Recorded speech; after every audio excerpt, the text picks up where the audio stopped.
MLC Kalvakuntla Kavitha ఇంట్లో IT సోదాలు, ED తనిఖీలు. గత 10 రోజుల క్రితం హైదరాబాద్లో హాట్ టాపిక్గా ఈ అంశం ఎంతవరకు వ్యాప్తి చెందిందో మనందరికీ తెలుసు. ఇందులో ఇంకొక కీలక కోణం ఏంటంటే, భానుప్రియ మీనా ఈడీ డైరెక్టర్. ఆవిడ ఎంత హల్చల్ చేశారో ఆ రోజు కవిత నివాసంలో, కేటీఆర్తో ఎలాంటి వాగ్వాదానికి దిగారు మనందరికీ తెలిసిందే. ఈరోజు ఢిల్లీ ముఖ్యమంత్రి కేజ్రీవాల్ కూడా ఈడీ అదుపులోకి తీసుకుందంటే దీని వెనుక ఈ స్ట్రిక్ట్ ఆఫీసర్ కీలక పాత్ర ఉందనే చర్చ కూడా జరుగుతోంది. ఇంతకీ భానుప్రియ మీనా ఎవరివిడ? ఎందుకు హేమాహేమి లాంటి రాజకీయ నాయకులను కూడా తప్పు చేశారు, ఆరోపణలు ఎదుర్కొంటున్నారు, అది ప్రూవ్ చేస్తాను అని ఎందుకు ఆవిడ ఇంత ధైర్యంగా ముందుకొచ్చి చెప్తున్నారు? ఒకసారి ఆవిడ గురించి తెలుసుకుందాం.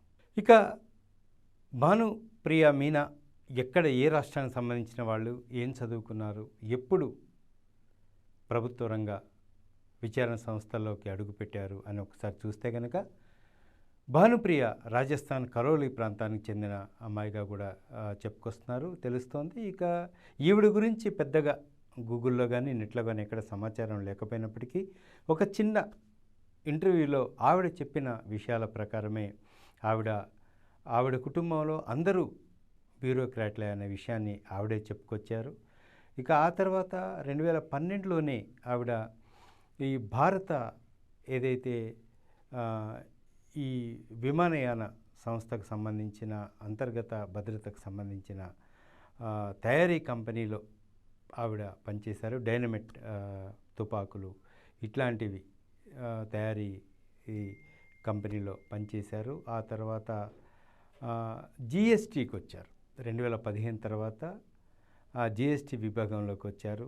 ఆవిడ ఐఆర్ఎస్ ఇండియన్ రెవెన్యూ సర్వీస్ నుంచి ఆవిడ జిఎస్టీలోకి వచ్చారు. 2020లో ఆవిడ ఎన్ఫోర్స్మెంట్ డైరెక్టరేట్లో చేరారు. అక్కడి నుంచి ఆవిడ జిఎస్టీలో జరుగుతున్న అవకతవకలు, ఎవరు జిఎస్టీని ట్యాక్సులను ఎగ్గొడుతున్నారు, ఏ రూపంలో ఎంత స్మార్ట్గా బిహేవ్ చేస్తున్నారు పెద్ద పెద్ద వ్యాపారవేత్తలు, ఏ విధంగా వాళ్ళు డబ్బుని ఇచ్చేస్తున్నారు అనే కోణంలో ఈవిడ భానుప్రియ మీనా సేవలను ఉపయోగించుకున్నారు. ఆ తర్వాత మనీ లాండరింగ్ విషయంలో ఈవిడ చాలా టాలెంట్ చూపిస్తున్న పరిస్థితి.